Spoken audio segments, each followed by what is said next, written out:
Video games have given us a lot of amazing non-human characters over the years, from the usual dogs, cats and birds to actual dragons. And whether cute, cool, slimy, scaly or even incorporeal, we love them all very much and wish we could take them all home with us. So why not speculate about a perfect world where you could have your house stuffed full of video game creatures like those people with 90 cats in their bedsits? Now, for the purpose of this list, we're excluding Pokemon for the same reason we're also excluding humanoid robots, because they could both easily fill an entire list all on their own, and we're not made of ideas, alright? On top of that, we're limiting the showcasing of the more humanoid creatures that, while technically animals, are way too human-like in their personality or characteristics to feel not icky. So that means no Sonic the Hedgehog, Banjo, Crash, or Yoshi, who is apparently considered a pet, yet has his own language, own personal motivations, and romantic partner. That would be a crime. Anyway, I'm on the lookout for some cool and interesting pets to show off online about, and definitely not putting together a complex imaginary fighting ring in my basement, so let's get started. I'm Ben from TripleJump, and here are 10 video game creatures we want as a pet. Number 10. Slimes. Slime Rancher. Slimes share the same level of cuteness as those squidgy puffer balls with tentacles. They're cute, in a way, but are unsettlingly gooey, and you'll always have the unnerving feeling that they're about to burst every time you handle them. Maybe that's why they have a vacuum gun in-game, so you don't have to get that lovely goo all over your hands, and I've tried, by the way, it's impossible to get the stain out of whites. Not only are slimes endlessly happy wherever you decide to throw them, they also produce plorts, which are literally worth their weight in gold. Not bad for actual lumps of goo who just sit there, eat, and occasionally jump, but that's not all, as they can also be made to eat the plort of another type of slime, which I'm pretty sure is on the dark web somewhere, and turn into a completely different kind of slime. More of a cat person? Tabby slime. Night owl? Phosphor slime. Now, keeping more than one type of slime is a challenge, especially with their penchant for turning into sludge monsters if they eat the wrong kind of plort, a bit like gremlins except somehow worse. But considering there are people out there who actively keep reticulated pythons, crocodiles and tigers, I am sure that there is some madman or woman out there willing to keep a sludge monster in their garage before somehow being eaten in a tragic, unexpected, unavoidable and vicious accident. Number 9. JOMUNGANDR, God of War. What did you think of my pronunciation there? Get ready for more terrible examples of this. The OG giant snake god, except for Quetzalcoatl, Apep, Kalia, and the Leviathan, but still, along with his brothers Sleipnir, the eight-legged horse, and giant wolf Puppo Fenrir, JOMUNGANDR, JOMUNGANDR, I'm getting there, was one of the many interesting-looking children of Loki who circled the Sea of Midgard and, yes, we're talking about video games. JOMUNGANDR appears in the 4th God of War game as a helpful absolute unit ally to Kratos and Boy after they find him in the midst of a centuries-long hissy fit in Lake 9 after having a fight with Thor. While his face does look weirdly unsnake-like, that's nothing compared to whatever this is supposed to be. Yeah. I'd take a snake with a human tongue and giant nostrils over that any day, thank you. Sure, you couldn't have much of a conversation with him, considering someone turned the reverb on his voice box up way too much, but he could definitely get you to and from the office without much trouble and with only a few skyscrapers demolished along the way. Number 8. Creepers. Minecraft. Oh well, fantastic. Number 8. Chain Chomp. Mario. Since it doesn't explode, unlike some people, Chain Chomps are our next entry. Now, I know that they are usually the enemy used by Bowser and the Broodals to hinder Mario during their schemes, but something is rather endearing about them. Perhaps their round bodies, big dumb eyes, and endless unquenchable thirst for plumber blood reminds us of puppies. A literal anthropomorphic prison ball and chain, Chain Chomps are the attack dogs of the Mario universe and are apparently based on Miyamoto's childhood memory of a dog straining on a chain to get at him. They have a tendency to bark at you, have massive teeth, don't seem to like having a bath, and you can also dress them up in cute costumes. Yeah, they're not the most well-behaved, but according to the widely accepted philosophy of all dogs are good dogs, I am now crowning all of them the best of all boys in Mario, with the Shiba Inu from Mario Odyssey being a very honourable mention. You keep rocking that little hat, you rascal.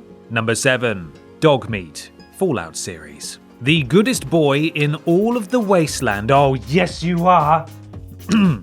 Sorry, Dogmeat is your faithful companion throughout the Fallout series, and by that I mean constantly getting under your feet and stopping you from getting through doors. Move! But the truth is, he's only trying his best, and considering that he's somehow managed to survive constant radiation and avoided multiple mutations to somehow be, at least physically, a normal dog is actually a miracle, to be quite honest with you. Fun fact, Dogmeat was voiced and modelled after a real dog called River, the German Shepherd owned by Bethesda employee Michelle, my dog is more famous than me, Burgess, as it says in her Twitter bio at least. In fact, the worst crime in all of Fallout 4 was that you could only pet Dogmeat through mods. What have you got against dogs, Bethesda? He may have trapped me in a room with 3 super mutants by mistake, but he's still a good boy who deserves pets. Number 6. Spyro the Dragon. Spyro the Dragon. Definitely walking the line of human-like characters here, but we have to include Spyro because Peter would get cross if he wasn't here. Plus, Spyro is a 2-for-1 deal as he also has his own friend/pet in Sparks the Dragonfly. Now, Sparks is very useful on his own, being able to pick up your wallet if you happen to leave it behind on the counter, stopping you from ever walking off without taking your money from the cash register, or helping you out when you lock yourself out of your house. But this isn't about that silly bug, it's about having a literal dragon as a pet. Spyro is basically a cat if his idle animations have anything to go by, and a quick eyeball of your new scaly friend leads me to the exciting conclusion that he's suitably small enough to be a lap dragon. Also, with his understanding of English and common sense, it will hopefully be easy to explain to him that he shouldn't drag dead mice and birds into the kitchen. No promises about gnorcs though, so you may want to think twice about that cream carpet. Number 5. Trico, the Last Guardian. Trico is the final, definitive resolution to the ancient rivalry between dog lovers and cat lovers. And bird lovers? This dog, cat, bird, ferret thing is as big as he is cuddleable, standing at about the same size as your house, judging by how big the boy is in comparison to him. In fact, he could probably eat a car, which would definitely make your neighbours think twice about stealing the last parking space on the street, Norman. Covered in fur-like feathers, it's kind of unbelievable that PlayStation didn't try and cash in on him more, as no matter what your opinion is on the cuteness of certain animals, you cannot tell me that he is not adorable. With those stubby wings, he wouldn't be able to get very far initially, but after growing them out for a bit, you could easily get him to fly pretty much anywhere, unlike Spyro, who is a quarter of your size and would probably struggle to carry your shopping. Trico is also an adorable great idiot, being just a puppy kitten chick / whatever it is that ferrets have. Number 4. Rush, Mega Man. Remember those big plastic techno-robot dogs from the early 2000s that would clunk around, wiggle its ears and wag its tail, and that everybody had and subsequently every charity shop had about a year later? Well, this is nothing like that. Rush is Japan's answer to K9, only he's able to actually pass through doorways without getting stuck on the carpet strip. Created as an assistant to Mega Man by Dr. Light and Dr. Wily, Rush is a red literal pocket rocket who can become some sick red armor, turn into jet engines, submarines, cars, motorbikes, and a spaceship, take that, Inspector Gadget, and he has all of the perks of a typical dog, like finding cool things buried underground. Can't reach the detergent on the top shelf at the supermarket? Rush has an inbuilt spring so you can jump to get it. Hell, he can even become your washing machine, but not before your car and driving you home. You'll never have to buy a new appliance or car again, let alone batteries, although getting insurance for your robot dog might take a few complicated trips to the DVLA. Number 3. Amaterasu, Okami.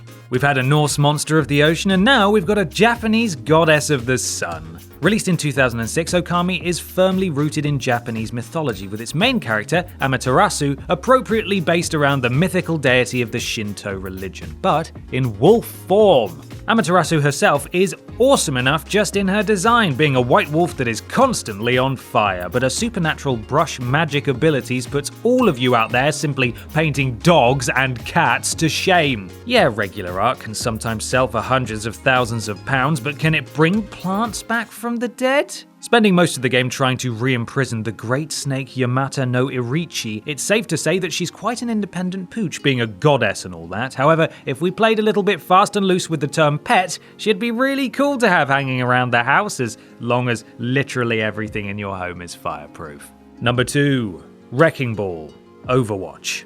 The suspiciously familiarly named Hammond the Hamster, I gather no relation to this man, aka Wrecking Ball, is what happens when you decide that what you'd really love to see is a recreation of Indiana Jones's famous temple scene, except featuring all of the neighborhood cats and a hamster drunk on power instead. I mean, would you not? Created on the same lunar base as giant gorilla and co-Overwatch member Winston, Hammond was a strange decision by the scientists, but if you're stationed on the moon and tasked with looking after a load of gorillas, I'm sure you'd put together some weird stuff too. Apparently being a descendant of Houdini the disappearing hamster, Hammond managed to escape the base along with Winston and built himself his giant hamster ball, which he insists on rolling around in, wreaking endless destruction in his quest for a new engineering challenge, like maybe rebuilding the infrastructure he's destroying.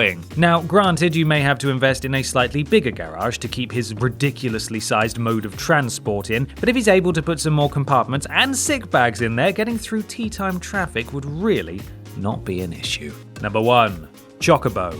Final Fantasy. Come on, did you really expect us to leave out our favourite feathered friends? Now, granted, everybody knows about the bird's